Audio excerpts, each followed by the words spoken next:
press the bell icon on the YouTube app and never miss another update.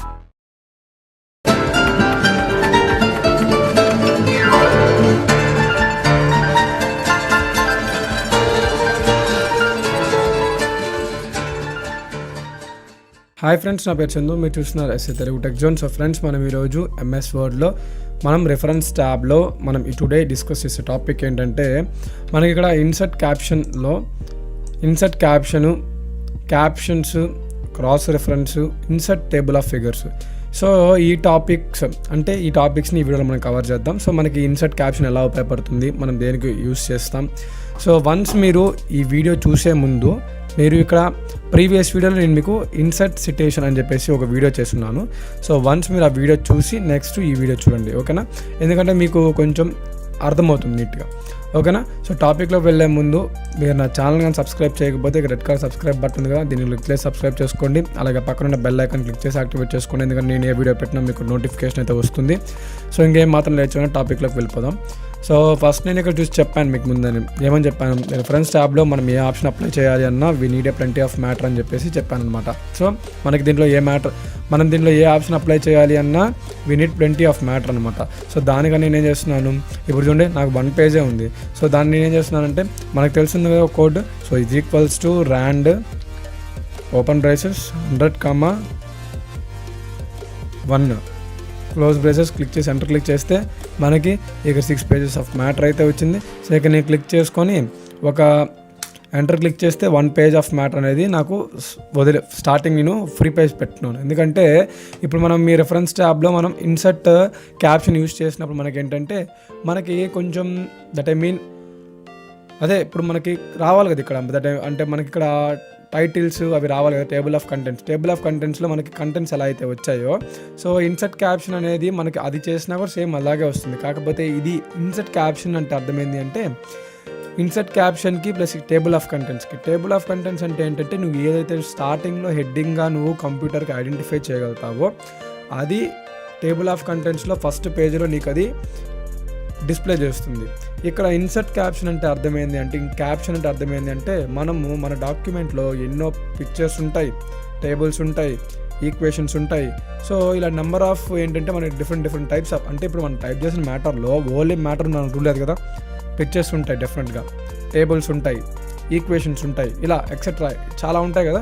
So వీటిని మనం modify చేసి ఇవి ఎక్కడున్నాయో తెలుసుకోవాలన్నా, నెక్స్ట్ అలాగే తెలుసుకున్న వాటిల్లోకి మనం జంప్ అవ్వాలి అన్నా, సో ఈ యొక్క ఇన్సర్ట్ క్యాప్షన్ ఆప్షన్ అయితే ఉపయోగిస్తాం. సో ఇన్సర్ట్ క్యాప్షన్ ఆప్షన్ ఉపయోగించే ముందు మనం మాడిఫై చేసుకోవాలి కదా. అంటే ఇప్పుడు నేను మీకు ఇక్కడ చూపించిన వాటిల్లో నేను మీకు పిక్చర్స్, ఇమేజెస్, అలాగే దాని ద్వారా మీకు వచ్చే ఈక్వేషన్స్ ఇవన్నీ నేను మీకు చూపించాను. ఎందుకంటే అవన్నీ నేను ఇప్పుడు మామూలుగా మనం టైప్ చేసినా కూడా మనకి కాపీరైట్ ఇష్యూస్ వచ్చే ఛాన్సెస్ ఉన్నాయి. సో ఎందుకంటే మనకి ఈ న్యాచురల్ ఇమేజెస్ అప్లై చేసామనుకోండి కాపీరైట్ ఇష్యూస్ ఉంటాయి. సో దానికోసం నేను మీకు ఏదైతే చూపించట్లేదు, సో నేను మీకు క్లియర్గా అర్థమయ్యే విధంగా చెప్తాను, ఓకేనా? సో మీరు దాంట్లో ఎటువంటి బాధపడలేదు, నేను మీకు క్లియర్గా అర్థమయ్యే విధంగా చెప్తాను. ఇన్ కేస్ మీరు ఇది విని మీరు ట్రై చేసుకోండి, ఓకేనా? ఇప్పుడు చూడండి, నేను ఆన్ ది ఇన్సర్ట్ ట్యాబ్ అని ఉంది. సో ఈ ఆన్ ది ఇన్సర్ట్ ట్యాబ్ అనేది నేను ఒక వర్డ్ కానీ ఒక పిక్చర్ అనుకుందాం. ఈ ఆన్ ద ఇన్సర్ట్ ట్యాబ్ అనేది ఒక పిక్చర్ అనుకుందాం. అయితే ఇప్పుడు నేను ఇన్సర్ట్ క్యాప్షన్ క్లిక్ చేశాను అనుకోండి, ఇక్కడ ఫిగర్ 1 అని ఉంది, ఓకేనా? ఇప్పుడు మనకి ఇక్కడ లేబుల్లో ఈ ఫిగర్ 1 ఈక్వేషన్ టేబుల్ అని చెప్పేసి మనకి ఇక్కడ అడుగుతుంది. ఫిగర్ 1 మనం ఏమనుకున్నాం, దీన్ని పిక్చర్ అనుకున్నాం, ఓకేనా? సో దీన్ని నేను ఇక్కడ పిక్చర్ 1, ఇక్కడ మన ఫిగర్ 2, ఇక్కడ మనం క్యాప్షన్ ఇచ్చుకోవచ్చు అనమాట, ఓకేనా? సో నెక్స్ట్ అలాగే మనం చేసిన తర్వాత ఓకే క్లిక్ చేసామనుకోండి, ఇది ఫిగర్ 1 అయిపోతుంది అనమాట, ఓకేనా? ఇది ఫిగర్ 1. నెక్స్ట్ అలాగే నేను కొంచెం కిందకు వచ్చి ఇక్కడ నేను మీకు క్విక్ స్టైల్స్ గ్యాలరీ అని చెప్పేసి ఈ వర్డ్ని సెలెక్ట్ చేసి దీనికి ఇన్సర్ట్ క్యాప్షన్ క్లిక్ చేసి దీన్ని కూడా నేను ఫిగర్ అనే దానిగానే ఇస్తున్నాను. నెక్స్ట్ నేను నెక్స్ట్ పేజ్కి వెళ్ళిపోదాం. నెక్స్ట్ పేజ్లో ఇక్కడ చూస్తే గ్యాలరీస్ టు ఇన్సర్ట్ టేబుల్స్ అనుకుందాం, దీన్ని సెలెక్ట్ చేసి ఇన్సర్ట్ క్యాప్షన్ క్లిక్ చేసి ఫిగర్ 3 అని చెప్పేసి నేను ఒక 5 ఫిగర్స్ ఇద్దాం ఏవైనా, ఓకేనా? Next pictures, charts, diagrams. అంటే ఇవన్నీ ఏంటి, ఇప్పుడు నేను చెప్పిన వాటిల్లో ఇవన్నీ ఫిగర్స్, అంటే ఇవన్నీ పిక్చర్స్ అని ఊహించుకోండి మీరు, ఓకేనా? ఇవి మీరు ఓన్గా మీరు ఎంఎస్లో ట్రై చేసేటప్పుడు పిక్చర్ ఇప్పుడు సపోజ్ ఇక్కడ పిక్చర్ ఉంది అనుకోండి, దాన్ని సెలెక్ట్ చేసి ఇన్సర్ట్ క్యాప్షన్ క్లిక్ చేస్తే మీకు వచ్చేస్తుంది, ఓకేనా? కాకపోతే నేను మీకు వర్డ్స్ చూపిస్తాను అంతే, ఇంకేం లేదు. నేను నెక్స్ట్ పేజ్కి వచ్చేసాను. నెక్స్ట్ పేజ్లో మీకు ఏంటంటే ఇక్కడ ఫార్మాట్ టెక్స్ట్ డైరెక్ట్లో ఉంది, దీన్ని క్లిక్ చేసేసి ఇన్సర్ట్ క్యాప్షన్ క్లిక్ చేసి ఓకే క్లిక్ చేస్తాను. అంటే ఇప్పుడు మనకి ఎన్ని ఉన్నాయి, మొత్తం 5 ఫిగర్స్ ఉన్నాయి, ఓకేనా? అంటే ఇప్పుడు నేను 5 ఫిగర్స్ని నేను మాడిఫై చేశాను. ఇప్పుడు నెక్స్ట్ అయిపోయిందా, ఫిగర్స్ అయిపోయిందా, నెక్స్ట్ వచ్చేసరికి ఇక్కడ నేను కమాండ్ అనే ఆప్షన్గా దీన్ని సెలెక్ట్ చేస్తున్నాను. ఇన్సర్ట్ క్యాప్షన్ క్లిక్ చేసి ఇక్కడ మీకు లేబుల్ అనే ఆప్షన్లో నేను సరే ఈక్వేషన్ పెట్టుకుంటాను. ఈక్వేషన్ పెట్టుకుంటే ఈక్వేషన్ 1 అయిపోతుంది. అంటే ఇప్పుడు నేను ఈక్వేషన్ మాడిఫై చేశాను. నెక్స్ట్ అలాగే over look of the document దీన్ని సెలెక్ట్ చేస్తున్నాను. సెలెక్ట్ చేసి ఇన్సర్ట్ క్యాప్షన్ క్లిక్ చేసి మనకి ఇక్కడ ఈక్వేషన్ ఉంది కదా, సో దీన్ని నేను ఓకే క్లిక్ చేస్తున్నాను. నెక్స్ట్ అలాగే నేను గ్యాలరీస్ ఇంక్లూడ్ ఐటమ్స్ ఉంది కదా, దీన్ని క్లిక్ చేసి ఈక్వేషన్ 3. నెక్స్ట్ అలాగే ఇన్సర్ట్ టేబుల్స్ ఉంది కదా, దీన్ని క్లిక్ చేసి ఈక్వేషన్ 4. 4 ఈక్వేషన్లు చాలు. ఓకేనా. నెక్స్ట్ ఇంకేముంది మనకి, ఇదే అయిపోయింది, మనకి ఫిగర్స్ అయిపోయినాయి, ఈక్వేషన్స్ అయిపోయింది, ఇంకా టేబుల్స్ ఉన్నాయి. సో ఓకేనా. నెక్స్ట్ వచ్చేసరికి చూడండి ఇక్కడ look available in the quick అని ఉంది. దీన్ని సెలెక్ట్ చేసి ఇన్సర్ట్ క్యాప్షన్ క్లిక్ చేస్తున్నాను. ఇక్కడ మనం టేబుల్ అనే ఆప్షన్ మార్చుకున్నాం. So table 1. నెక్స్ట్ అలాగే ఇప్పుడు మీరు ఇక్కడ చూస్తే డయాగ్రామ్స్ అని ఉంది. సో నేను దీన్ని సెలెక్ట్ చేసేసి టేబుల్ 2. అంటే ఇవి టేబుల్స్ అనుకోండి. ఓకేనా. ఇవి నేను వర్డ్స్ అనేది సెలెక్ట్ చేస్తాను, ఇవి మీ టేబుల్స్ సెలెక్ట్ చేసుకో. In case me document tables ఉంటే టేబుల్స్ని సెలెక్ట్ చేసుకొని ఇన్సర్ట్ క్యాప్షన్కి వెళ్ళేసి ఇలా మీరు మాడిఫై చేసుకోండి ఫస్ట్. ఓకేనా. సో చేసుకున్న తర్వాత ఇక్కడ చూడండి నేను ఇన్సర్ట్ క్యాప్షన్కి వెళ్ళేసి 4 టేబుల్స్, మొత్తం మనం ఏమేమి టైప్ చేసాం, 4 టేబుల్స్, 5 ఫిగర్స్, 4 ఈక్వేషన్లు. ఓకేనా. ఇప్పుడు చూడండి నేను ఇప్పుడు మొత్తం నీకు హోల్ డాక్యుమెంట్ చూపిస్తాను చూడండి. సో నాకున్న పేజెస్ ఎన్ని, 7 పేజెస్. సో ఫస్ట్ పేజ్ నేను ఖాళీ వదులుకున్నాను. సో ఈ పేజెస్ అన్నింటిలో మనం అప్లై చేసిన వాటిలో ఏమేమి ఉన్నాయి, 5 ఫిగర్స్, 4 ఈక్వేషన్స్, 4 టేబుల్స్. ఓకేనా. ఇప్పుడు మనం ఎన్నెన్నో అప్లై చేసాం కదా, ఇవన్నీ మనకి టేబుల్ ఆఫ్ కంటెంట్స్ రూపంలో మనకి ఇక్కడ మార్కర్, ఇక్కడ మీరు చూస్తే రిఫరెన్స్ ట్యాబ్లో మనకి ఇక్కడ ఇన్సర్ట్ క్యాప్షన్ ద్వారా మనకి ఇక్కడ ఏమేమి మనం అప్లై చేసాం, ఎన్ని ఫిగర్స్ ఉన్నాయి, ఎన్ని టేబుల్స్ ఉన్నాయి, అవి ఏ పేజీల్లో ఉన్నాయి మనం ఐడెంటిఫై చేయాలి అన్నా, మనకి స్టార్టింగ్ పేజ్లో ఒక బ్రీఫ్ నోట్ తెప్పియాలనుకుంటే ఈ ఇన్సర్ట్ క్యాప్షన్ అనే ఆప్షన్ ఉపయోగించేసి మనం చేసాం.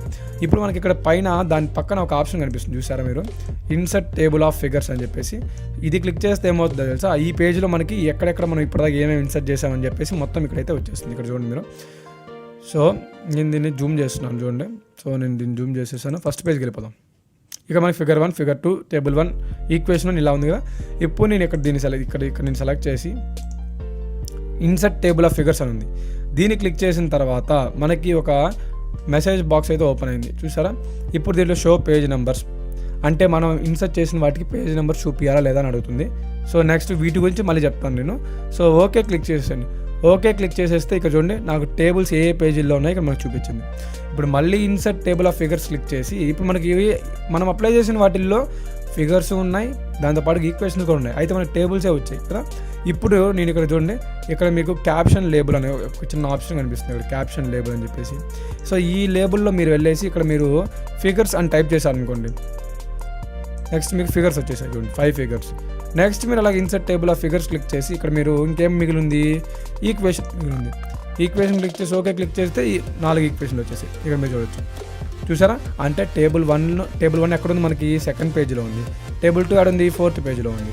టేబుల్ 3 ఆడుంది 5th పేజీలో ఉంది. టేబుల్ 4 కూడా 5th పేజీ. అలాగే ఫిగర్ 1 వచ్చేసరికి 2nd పేజ్, ఫిగర్ 2 వచ్చేసరికి 2nd పేజ్. ఇలా మనకి ఏంటంటే మన డాక్యుమెంట్లో మనకి ఎన్ని ఫిగర్స్ ఉన్నాయి, ఎన్ని ఈక్వేషన్లు ఉన్నాయి, ఎన్ని టేబుల్స్ మనం మాడిఫై చేసేదానికి మనకి ఏంటంటే ఇన్సర్ట్ క్యాప్షన్ ఆప్షన్ అయితే ఉపయోగిస్తాం. సో ఇప్పుడు చూడండి, ఇప్పుడు నాకు ఇవి ఉన్నాయి కదా, ఇవి ఎక్కడెక్కడ ఉన్నాయో నాకు తెలియదు, ఎక్కడెక్కడ ఉన్నాయో నాకు తెలియదు. అయితే నేను ఆ పేజ్ జంప్ అవ్వాలి అంటే ఇప్పుడు జస్ట్ నేనేం లేదు, దీన్ని క్లిక్ చేసి కంట్రోల్ పెట్టి క్లిక్ చేశాను అనుకోండి, ఆటోమేటిక్గా నాకు టేబుల్లోకి వెళ్ళిపోతుంది. చూడండి టేబుల్లోకి వెళ్ళిపోయింది. ఇక్కడ మీరు చూస్తే చూడండి ఆటోమేటిక్గా టేబుల్లోకి వెళ్ళిపోయింది. అలా మీరు ఏంటంటే ఇప్పుడు నేను ఈ ఫిగర్స్ క్లిక్ చేసి ఇప్పుడు నీకు మీరు దేంట్లోకి వెళ్ళాలనుకుంటున్నారు, ఫిగర్ 1లోకి వెళ్ళాలనుకుంటే దీన్ని క్లిక్ చేశాను, ఫిగర్ 1లోకి వెళ్ళిపోయాను చూసారా. అలా నెక్స్ట్ నేను ఫిగర్ 5లోకి వెళ్ళాలనుకుంటున్నాను, దీన్ని క్లిక్ చేశాను, ఫిగర్ 5లోకి వెళ్ళిపోయాను చూసారా. సో ఈ విధంగా ఏంటంటే మనకి కంట్రోల్ పెట్టి క్లిక్ చేస్తే మనకి ఏ ఫిగర్లోకి వెళ్ళాలి, సపోజ్ ఈక్వేషన్ 3లోకి వెళ్ళాలనుకున్నాను, కంట్రోల్ క్లిక్ చేసి ఈక్వేషన్ 3 క్లిక్ చేస్తే ఆటోమేటిక్గా మనకి ఈక్వేషన్ 3లోకి వెళ్ళిపోయాం. ఓకేనా. సో ఈ విధంగా మనం ఏంటంటే ఫిగర్స్ని, టేబుల్స్ని, ఈక్వేషన్స్ని ఈ విధంగా మనమైతే జంప్ అవ్వచ్చు. నెక్స్ట్ దాని ద్వారా అలాగే మీరు ఇన్సర్ట్ క్లిక్ చేస్తే మనకి మెసేజ్ డైలాగ్ బాక్స్ ఓపెన్ అయింది కదా. నెక్స్ట్ ఇక్కడ చూడండి, ఇక్కడ మీరు జూమ్ చేసి చూపిస్తాను చూడండి, ఇక్కడ మీకు ఫార్మాట్స్ చెప్తాను. సో ఇక్కడ మీరు చూడొచ్చు, ఇక్కడ మనకి షో పేజ్ నెంబర్స్ అంటే మనకి ఇక్కడ పక్కన పేజ్ నెంబర్ చూపిస్తుంది, టేబుల్ 1 ఏ పేజ్ నెంబర్ అది ఇదని. సో అవి చూపించకూడదంటే ఈ ఆప్షన్ ఉండాలా లేదా అనేది మీ ఇష్టం. రైట్ అలైన్ పేజ్ నెంబర్స్ అంటే మనకి రైట్ సైడ్లో పేజ్ నెంబర్స్ వస్తున్నాయి కదా, అవి రావాలా వద్దా అని చెప్పేసి తెలుసుకునేదానికి. నెక్స్ట్ అలాగే ఇక్కడ మనకి డాట్స్గా వస్తున్నాయి, ఇది కూడా మనం మార్చుకోవచ్చు. ఇలా మనం లైన్స్ పెట్టేసి ఓకే క్లిక్ చేస్తే నాకు ఆటోమేటిక్గా ఆ లైన్స్ అనేది మారిపోతాయి అనమాట. సో రీప్లేస్ క్లిక్ చేసి సో ఇలా మార్చుకోవచ్చు అనమాట. ఓకేనా. సో ఈ విధంగా మనం మాడిఫై చేయొచ్చు. నెక్స్ట్ అదేవిధంగా మనకి ఇక్కడ అప్డేట్ కూడా చేయొచ్చు. ఇప్పుడు నేను సపోజ్ నేను ఇక్కడ టేబుల్ 1 ఇప్పుడు ఫిగర్ 1కి వెళ్ళాను. సో ఈ ఫిగర్ 1కి వెళ్ళేసి నేను దీన్ని మాడిఫై చేయాలనుకుంటున్నాను. దీన్ని ఇక్కడ తీసేసి నేను దాని ప్లేస్లో నేను సెల్ఫ్ అని చెప్పేసి టైప్ చేస్తున్నాను. టైప్ చేసిన తర్వాత దీనిని సెలెక్ట్ చేసేసి ఇన్సర్ట్ క్యాప్షన్ క్లిక్ చేసి ఇప్పుడు నేను ఇక్కడ ఫిగర్ కదా మనం ఎడిట్ చేసింది ఓకే క్లిక్ చేసాము. ఫిగర్ 1 అయిపోయింది ఇది. ఇలా మనకి మాడిఫై అయిపోద్ది అనమాట. అలా మీరు మాడిఫై కూడా చేసుకోవచ్చు. ఇది కూడా సేమ్ టేబుల్ ఆఫ్ కంటెంట్స్ లాగే ఉంటుంది. మళ్ళీ మీరు క్లిక్ చేస్తే ఇక్కడ మీకు వచ్చిన డైలాగ్ బాక్స్లో చూడండి, పక్కనకి వెళ్తే మీకు ఇక్కడ టేబుల్ ఆఫ్ ఫిగర్స్లో ఉన్నారు మీరు. ఇప్పుడు టేబుల్ ఆఫ్ కంటెంట్స్ పక్కన ఉంది. నెక్స్ట్ వీడియో నేను మీకు టేబుల్ ఆఫ్ అథారిటీస్ గురించి కూడా నేను మీకు చెప్తాను. సో ఇది ఫ్రెండ్స్ మన టాపిక్ అయితే. సో ఇది ఇన్సర్ట్ క్యాప్షన్ గురించి మన యొక్క యూజర్స్ అయితే. సో నా వీడియో నచ్చినట్లయితే లైక్ చేయండి, షేర్ చేయండి, కానీ సబ్స్క్రైబ్ చేయడం మాత్రం మర్చిపోకండి ఫ్రెండ్స్. అలాగే మీ ఫ్రెండ్స్ అండ్ ఫ్యామిలీ మెంబర్స్కి షేర్ చేయండి. మీకు ఎటువంటి డౌట్స్ నాకు కింద కామెంట్ సెక్షన్లో కామెంట్ చేయండి, నేను ఖచ్చితంగా రిప్లై ఇస్తాను. అలాగే మంచి వీడియోతో మళ్ళీ మీ ముందుంటాను. అంతవరకు thank you. Have a nice day.